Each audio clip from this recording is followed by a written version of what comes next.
Hello, Ian Agrell, Agrell Architectural Carving. This is actually a sample or a workup copy for a ceiling rose in the on the stairway of the governor's mansion in Salt Lake City. The original was carved in oak. They had a really bad fire in the mid-90s, and we did the carved restoration. It was a very large job indeed.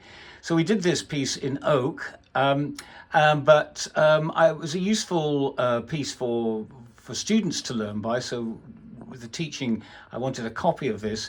This is what we call a progressive sample. So it starts off with, you know, the how we start, and then slowly the shapes are chopped out and roughed out, and eventually finished.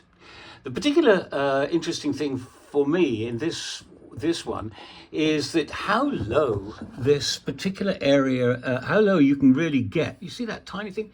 That is, I don't know, 30 seconds. It's very, very low indeed, but you can still see it. And that affords the carver an opportunity, because this carving is only about 8 millimeters deep. And so you get a lot of opportunity of movement when you start off low like that, right down on the background. It just shows you how low you can get and still have it be effective and noticeable. Another nice little twist. I like the way you notice these, just a little, I love this when you see this carvers doing this. The edges of the those leaves in that center there are turned one way and then another. You know, that's for other carvers to see later on. The client never notices that, but when another carver comes a few hundred years later and sees that, you go, yeah, you knew your stuff.